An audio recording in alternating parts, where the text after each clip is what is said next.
Hello friends, నా adventure ఫ్యామిలీకి welcome. Telugu story lovers అందరికీ స్వాగతం.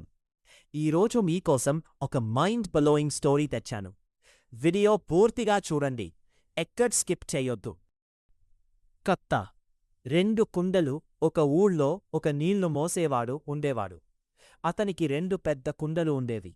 అవి ఒక కర్రకి 2 వైపులా కట్టి ప్రతిరోజు నది నుంచి నీళ్లు తెచ్చి యజమాని ఇంటికి చేర్చేవాడు.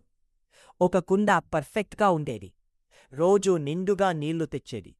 రెండో కుండకి ఒక చిన్న పగులు ఉండేది. అది నది నుంచి ఇంటికి వచ్చేసరికి సగం నీళ్లు కారిపోయేది. 2 సంవత్సరాలు ఇలానే జరిగింది. పర్ఫెక్ట్ కుండ గర్వంగా ఉండేది. పగిలిన కుండ సిగ్గుతో కుమిలిపోయేది. ఒకరోజు పగిలిన కుండ నీళ్లు మోసేవాడితో అంది, "నన్ను క్షమించు. నా పగులు వల్ల నీ కష్టం వృధా అవుతుంది. నేను పనికిరాని దాన్ని." నీళ్లు మోసేవాడు నవ్వి అన్నాడు, "రేపు తిరిగి వెళ్తెప్పుడు దారి పక్కకి చూడు."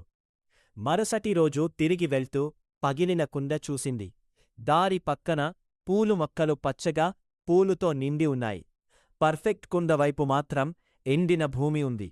నీళ్లు మోసేవాడు చెప్పాడు, "నీ పగులు నుంచి కారే నీళ్లుతోనే నేను రోజూ ఆ మొక్కలకు నీళ్లు పోస్తాను.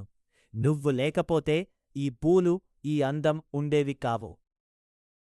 ప్రతి ఒక్కరిలోనూ ఏదో ఒక లోపముంటుంది. కాని ఆ లోపమే కొన్నిసార్లు ప్రత్యేకమైన మంచికి కారణమవుతుంది. నిన్ను నీవు తక్కువగా అంచనా వేసుకోకు. ఇలాంటి మరెన్నో మోరల్ స్టోరీస్ కొరకు మా ఛానల్ని సబ్స్క్రైబ్ చేసుకోండి, లైక్ చెయ్యండి, షేర్ చెయ్యండి. జై హింద్, జై భారత్.